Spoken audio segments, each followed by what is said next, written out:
I destroyed 3 lives the day I stole that presentation. But God help me.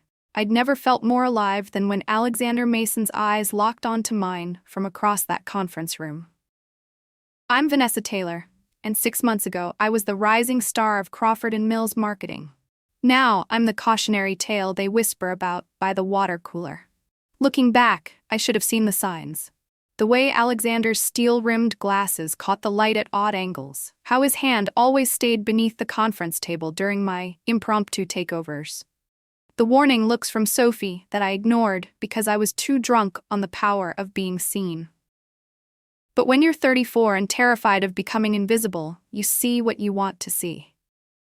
Our research indicates. Katie's voice trembled just enough to give me my opening. Like a shark scenting blood, I was already rising from my chair. What Katie's failing to convey, I cut in smoothly, is that we're sitting on a gold mine here. I moved to the front of the room, deliberately positioning myself between Katie and Alexander. My wedding ring caught the fluorescent light, a brief, guilty sparkle that I ignored, just like I ignored the buzzing phone in my pocket. William could wait. This moment, Alexander's subtle nod of approval, the collective intake of breath around the conference table, this was what I lived for now. Sophie's warning glare from across the room should have been my first clue. My best friend had been watching me spiral for months, had even covered for me during those client meetings at the Westbrook Hotel. But I was too high on the power play to care about consequences. My husband Nathan always said I could sell sand in the Sahara. What I never told him was how addictive that power could become, or how far I'd go to keep feeling like the most important person in any room. By the time I figured out the true cost, 3 careers would be in ruins, my marriage would be over, and the entire sorry saga would be documented in high definition. But right then, watching Katie shrink back from her own presentation while I commanded every eye in the room, I felt invincible. That's the funny thing about falling. The view is spectacular on the way down. The high from the Meridian presentation carried me through the rest of the afternoon. I barely noticed Katie's red-rimmed eyes as she cleared her desk, or the way conversations died when I walked past the creative pod. Success has a way of muffling everything else, including, apparently, your conscience. My phone lit up again. William. 3 messages, each more urgent than the last. Need to talk. Important. V, answer your damn phone. Meeting, tonight. Usual place, no excuses. I deleted them all, just like I deleted the security footage from the Westbrook Hotel lobby from my mind.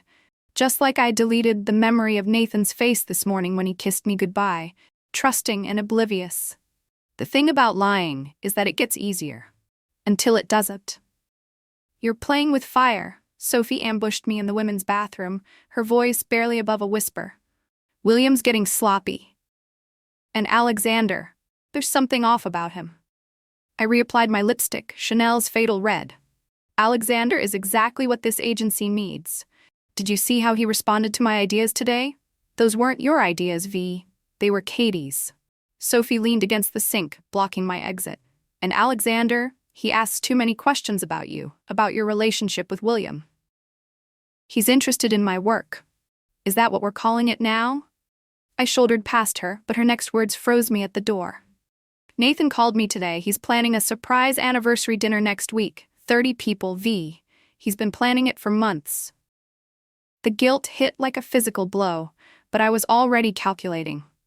Next Tuesday. William always expected me on Tuesdays, and Alexander had hinted at after-hours drinks to discuss the Meridian strategy. I'll handle it, I said, not meeting Sophie's eyes in the mirror. Like you handled Katie's presentation? But I was already gone, clicking down the hallway Mabutons, building walls between myself and the truth. I had a conference call in 10 minutes. Another chance to shine, to feel that rush of being the smartest person in the room. I'd figure out the rest later. Alexander was waiting by my office, casual in a way that made my pulse jump. Impressive work today, he said, those glasses catching the light again. Though I wonder, do you always take such an aggressive approach to teamwork? Something in his tone should have warned me. The slight emphasis on aggressive, the way his hand moved to his pocket where I'd later learn he kept the recorder. But I was too busy preening under his attention to notice. Sometimes you have to seize the moment, I said, letting my voice drop just enough to be suggestive. Speaking of which, about those drinks. Tuesday, he suggested, and my carefully constructed house of cards trembled.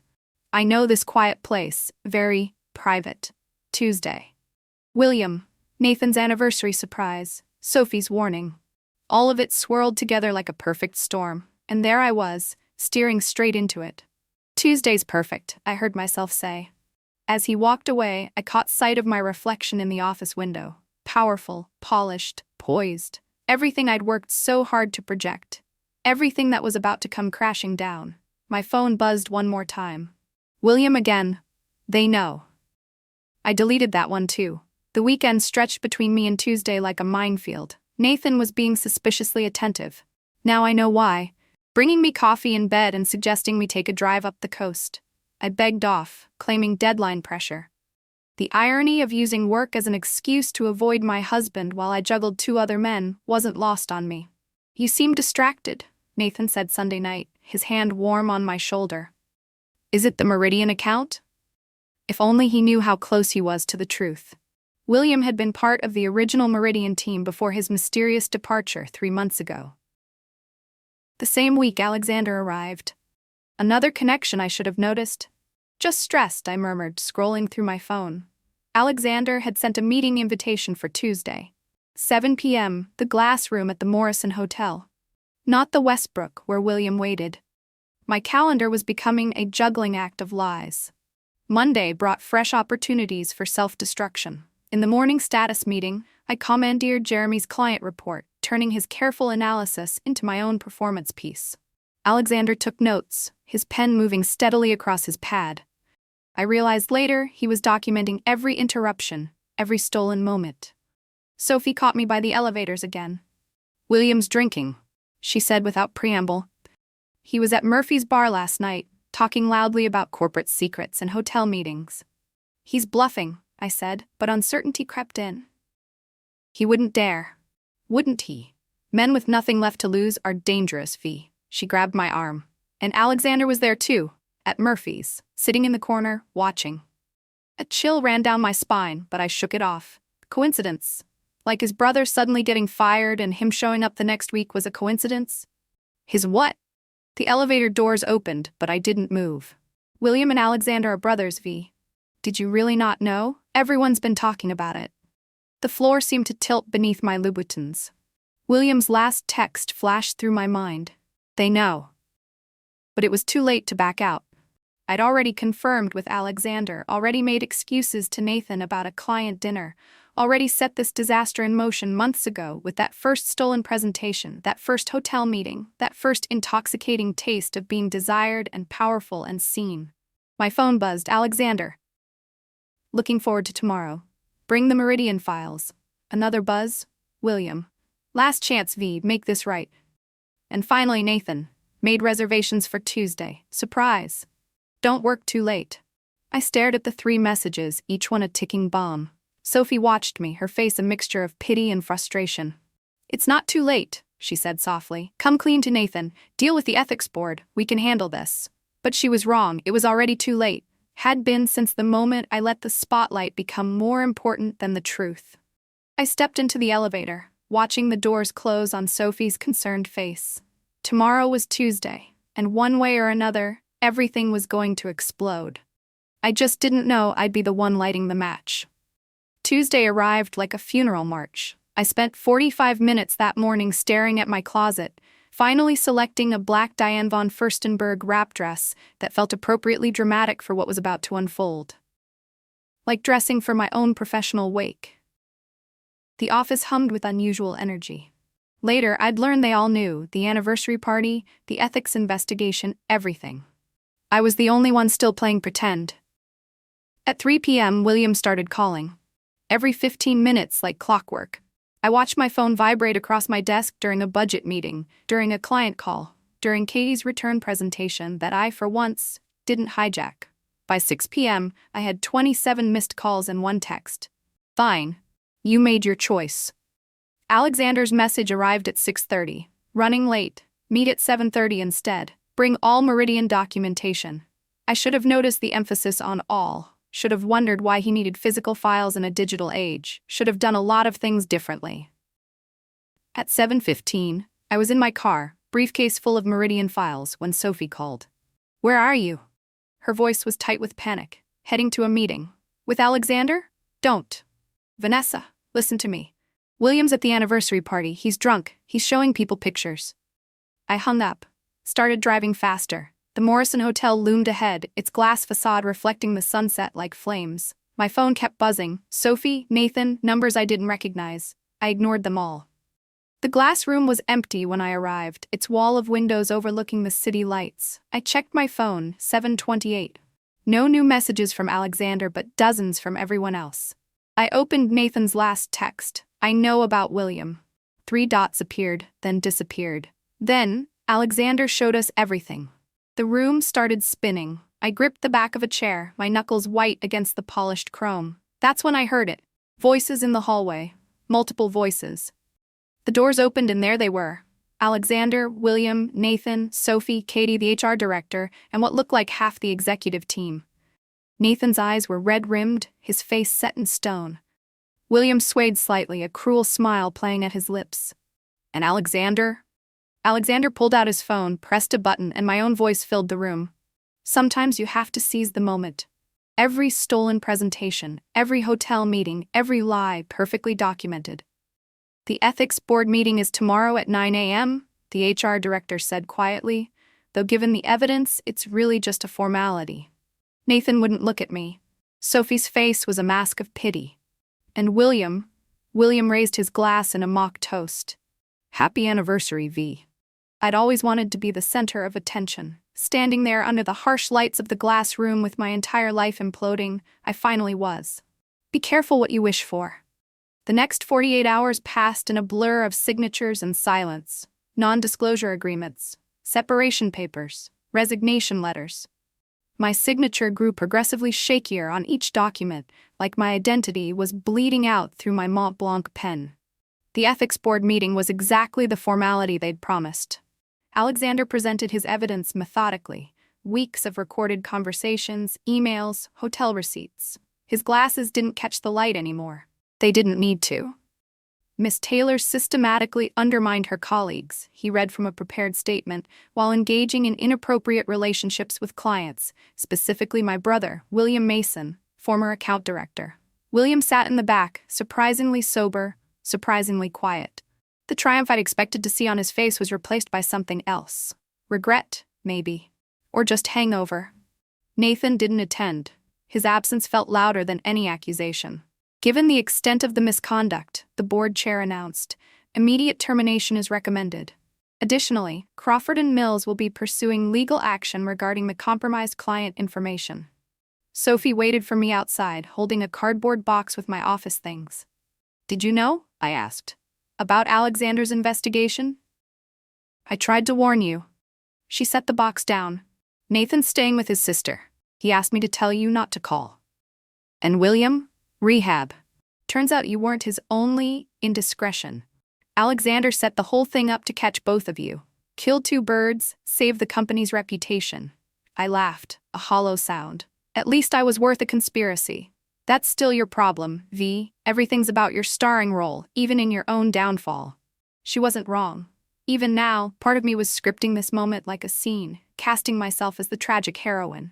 Old habits die hard. The next few weeks taught me about invisibility, about how quickly a carefully curated professional image can evaporate. My LinkedIn profile became a digital ghost town. Former colleagues crossed the street to avoid me. The industry circles that had once buzzed with my name now hummed with cautionary tales about that woman from Crawford and Mills. Nathan's divorce papers arrived on a Tuesday. Of course, it was a Tuesday. I started therapy, not because I wanted to, but because there was nowhere else to go with all these sharp-edged revelations. Dr. Martinez didn't let me hide behind performance or deflection. "Why do you think," she asked in our 3rd session, "you needed to steal other people's moments?" "Because my own didn't feel big enough," I finally admitted. Katie got promoted to creative director. Sophie told me she's revolutionizing the department, giving credit where it's due, building people up instead of tearing them down. The Meridian account is thriving under her leadership. I saw Nathan last week, accidentally, at our old coffee place. He was with someone, laughing, relaxed, his hand resting easily on her shoulder. He looked happy. Really happy. Not the performed happiness we'd specialized in toward the end. He saw me too. Nodded once, politely, like I was a casual acquaintance. It was the kindest cruelty he could have offered. 6 months after the glass room incident, I found myself back at Murphy's bar. Not for redemption. I'd learned there's no such thing, but because Sophie had asked. Actually asked, with the kind of directness that meant she'd practiced the invitation in therapy. "You look." She paused, searching for the right word. "Less manufactured?" I offered, running a finger along the rim of my club soda. "Another change. Turns out attention-seeking and alcohol are toxic dance partners." I was going to say present. She studied me. "You're not performing anymore." She was right. The constant need to be the brightest object in every room had dimmed to a manageable ache. Like an addiction in recovery, it never quite goes away, but you learn to live around it. I'd taken a job at a small nonprofit, writing grant proposals. The irony wasn't lost on me, using my powers of persuasion to actually help people for once. My new colleagues didn't know about the Crawford and Mills scandal, and I didn't volunteer it. Anonymity had become its own kind of spotlight. "Katie's getting married," Sophie mentioned, watching my reaction carefully. "To that graphic designer from the 3rd floor." A year ago, I would have found a way to make this information about me.